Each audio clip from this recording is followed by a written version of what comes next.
I know one thing that you said. You said that they're going to have a hole-in-one.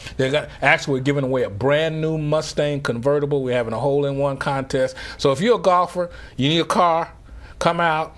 You can win a brand new Mustang convertible and at this golf tournament, and it is going to be a wonderful time. And you know, the Mustang convertible is a hot car. Well, you know, when you start talking about that, that takes me right off into R&B and blues with Mustang Sally and all of that. Yeah. But because we have our featured blues man in the zone, Mr. Roosevelt Wade, I want to kind of segue right into that because you're a fantastic entertainer, I have to say that. Thank you. And people will get the opportunity to see that as well. Yep. But where I'd like to start with, Mr. Wade, is your youth. I know a little bit, but please share, you know, the fantastic Wade brothers and how you came up in the music business, starting from the root in the gospel. From the root is the main thing is what my dad and what I was thinking about is my dad, and they used to rehearse in our residence in the back room, and they were called the Gospel Silvertones. And it was with Reverend Carey. Has a nice church up in Dallas now. And it was pretty interesting because, you know, we'd have to sit up and listen to them, and, you know, and we were like, hey, we want to sing. So me and my brothers at the age of 12, we formed our own gospel group. And then my dad, he became Reverend Wade and the Fantastic Wade Brothers. So Reverend Wade and the Fantastic Wade Brothers. Now, that sounds so wonderful because it brings family together. And at this point, how old were you? 12 years old. 12 years old. 12 years. So now, okay, you're singing with the Fantastic Wade Brothers. These are your brothers. And I know you sang with some very famous people. Kind of share those entertainers that you were on stage with as well. Well, the first one that I will never forget was at the Convention Center in Dallas, Texas, was the Reverend James Cleveland. My dad took us back to the dressing room, and he had all his jewelry on and everything, and I was like, who is this guy? My dad said, that's James Cleveland. I'm like, oh God, really? You know, but it was a great experience. And then we had the experience with Inez Andrews, Shirley Caesar, the Mighty Clouds of Choice, the Williams Brothers, the original violinaires, also the original 5 Bland Boys, Texas T-Boys, which used to be the Mighty Supreme Voices out of Texas.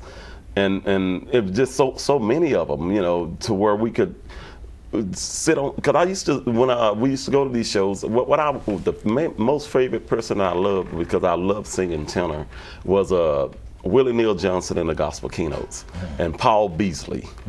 That wasn't my man. You know, if I hear him do some squealing, and I could, back in the days, I could hit his squeals right on time, but you know, I'm a little older now, so.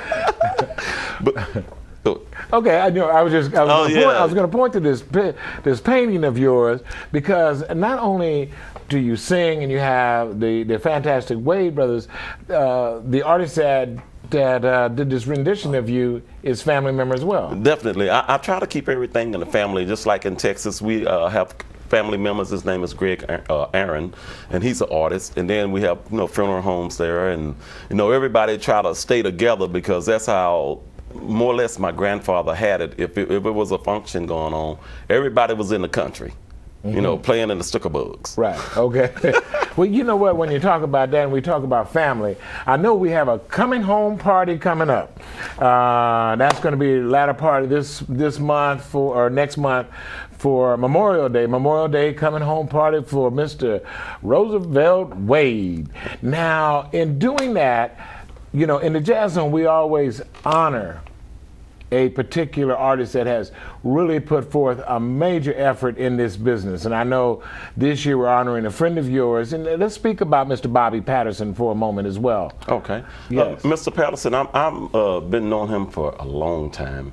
And I remember when I was a kid, my dad was one of the first African Americans that became a manager for White's Home and Auto Supplies. and he was one of the first drivers and sold tires, you know. And I was thinking as a kid, my dad, I'll never forget it, Rick James and somebody else was coming to town to the Cotton Bowl in Dallas, over in South Dallas. So my dad, he had us out front selling hot dogs. And I seen this little guy walk by, he was just clean and everything. And I was like, I asked my dad, I said, who is that?